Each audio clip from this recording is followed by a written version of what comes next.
Hey everybody, welcome back. Today I want to get into framing and backgrounding some pieces. I'm going to be doing this with, I made this little wallet the other day and I got a lot of comments asking about the backgrounder that I used. So I just want to show a simple little way to make a frame. I'm going to go ahead and trace my main pattern on here. I am also going to preference this by saying that this is not a pattern that will be for sale. It is based on an old comic book, so I don't feel comfortable selling it. I love to make patterns available, but I also am going to have some that just aren't. And part of the reason that is it's my hopes that these little lessons and stuff will give you guys kind of the tools that you need to build your own artwork, to do your own drawings, and just kind of step away from that like sort of classic style of tooling, step out of the sort of Western zone. Not that there's anything wrong with that. I absolutely love Western floral and figure carving and all that. This is just a little bit of, I can't even say my own style. There's tons of other really awesome makers out there that are doing sort of this off the cuff, like kind of tattoo sort of inspired weird art tooling. And it's really, really cool to see. And myself, as I've said before, I'm still pretty new to it. It hasn't been 2 years yet. It's been maybe like a year and 3/4. So I'm still learning. I'm still figuring out new tricks every single time that I do this. And one of those things the other day was when I was doing this exact piece, something with the backgrounder just kind of clicked. So I figured I would share that. I'm just kind of rambling while I go ahead and trace on my pattern. This is a really fun one to do. But like I said, look for inspiration all kinds of places. Like I said, this is an old comic book cover. I adapted it a little bit to sort of suit the leather carving a bit more. And then this one, the last one that I painted, it's up on my Instagram. This one, I think I'm gonna actually just leave tooled and antiqued. I might dye the leather a little bit darker. The leather that I'm working with today is not the usual Herman Oak. It's Wicket and Craig, and I do find it is quite a bit darker in color, which I like a little bit. When it is oiled, it does get a little bit of a sort of richer, deeper feel than the Herman Oak does. And so it's just a little bit of a different look as opposed to the sort of classic light natural, which it's actually my preference. Okay, so that's all ready. And so what I'm going to do is to create the border, I actually just set my wing dividers at 1/4 inch. And I'm just going to go around the outside of this wallet, being mindful of those little corners. These are not the greatest wing dividers, but they'll get upgraded one day. They're definitely on the list. It's more just a guideline so I can see. And this is just going to be a little bifold. Just a little, it'll just have 2 little pockets. Very simple when it's all done. So now that I've done that, we're going to go ahead and do some swivel cuts. And then we're going to get into the backgrounding.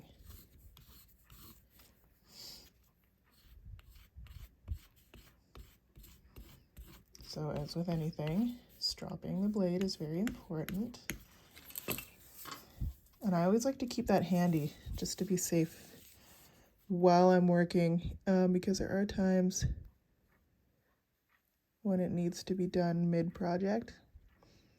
And I actually found with this leather the other day, I don't know if it's something to do with the tanning method, but it did kind of dull out and grab my blade a little bit, a lot sooner than the Herman Oak did, or does. And some of these little cuts are purely decorative. Some people like to do that after they've done all their tooling. I've done both. I usually do it beforehand.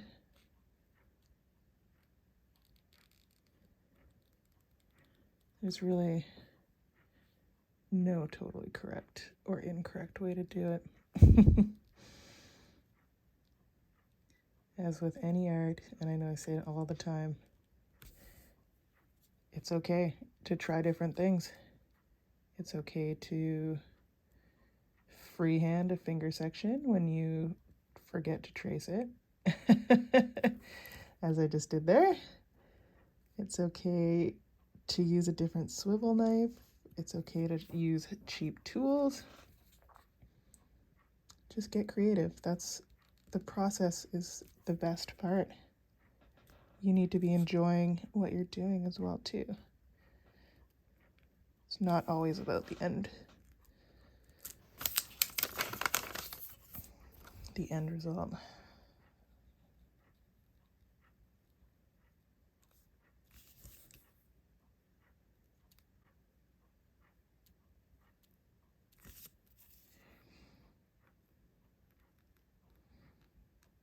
And it's totally okay to go off your sort of lines paths there a little bit, or to sort of skip stuff. So this is actually a line that indicates a shadow for painting. So I'm actually going to skip it and not cut it out. It won't be noticeable in the final product, which is fine. I just forgotten to leave it out when I was tracing.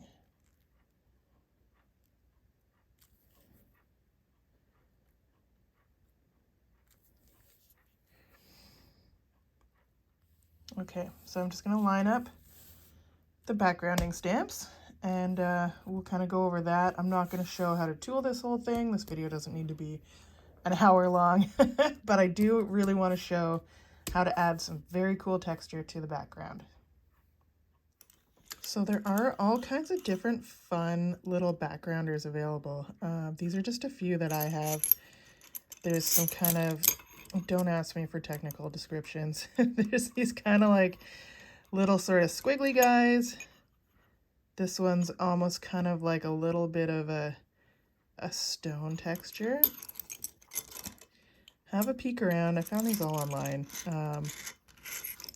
These specific ones were made by Richard Brooks. I know I've talked about him a fair bit. It's kind of a little bit of a sort of bubbly background. And my all-time favorite ones that I'll be using are made by him as well. And I think it's just called, it's kind of like a fiberglass texture. And they do come in a few different sizes. This one's obviously nice for getting into little tiny details, and then this guy's a little bit better for sort of the big open road. It does take a little bit of practice to get sort of a nice clean background going, but I'm going to show you what I like to do right now. And so we're going to start with the large one. And what I'm going to do is I'm going to go around the entire frame, keeping back the tiniest little bit so you're not going over and marking out. You want to keep this frame sort of nice and clean. And you don't need to go as like right tight up to it, because you're going to go in with your beveler afterwards to really define the outline of that frame. So you can kind of see I'm not really overlapping this one, just a very, very slight bit. If you're to overlap like 50%, what's going to happen is you're going to get kind of a weird sort of connection in there.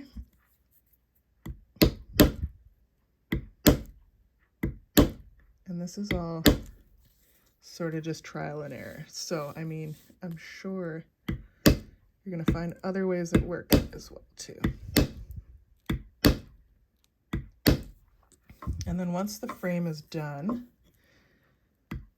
I like to kind of keep going in rows, but I will turn the beveler. So before it was flat, the flat side was against here. Now I'm kind of going at a little bit of an angle.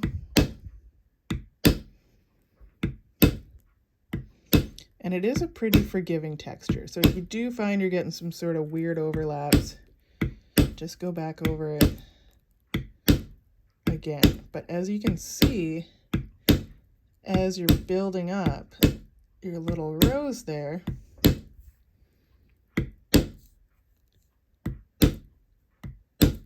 it's becoming a lot more random.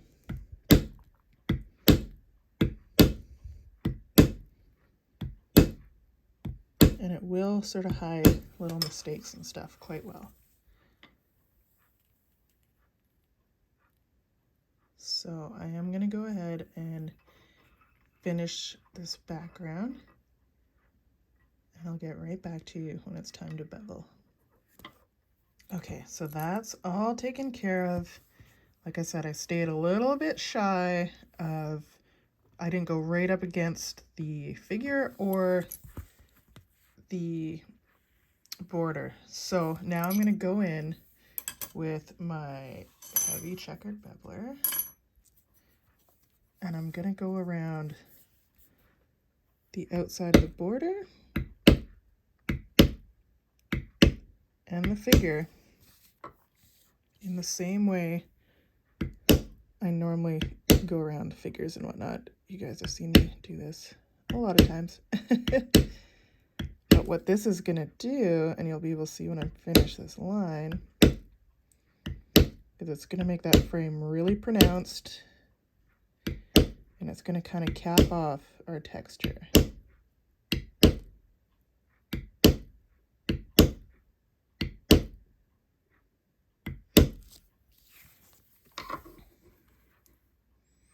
So it just really makes that frame pop out.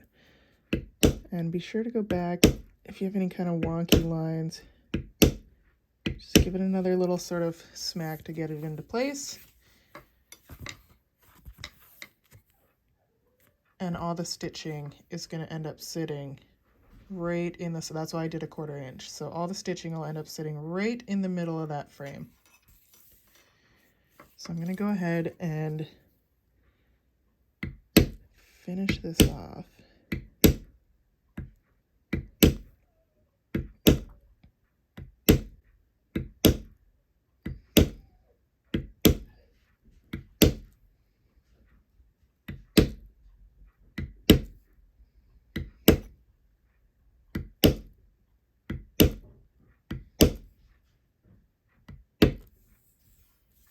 And once all of that's been gone around, I'm going to go ahead and tool this guy as normal.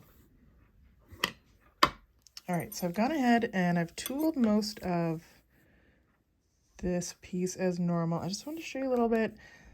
I can't stress enough how useful these little modeling spoons are. So what I'm doing is I'm just kind of going in and putting in some little lines and wrinkles, and you don't need to cut them. You just want to build them up, and it's just the pressure from your modeling spoon. They just make for some nice detail. It's also good too, so I made this little error right here.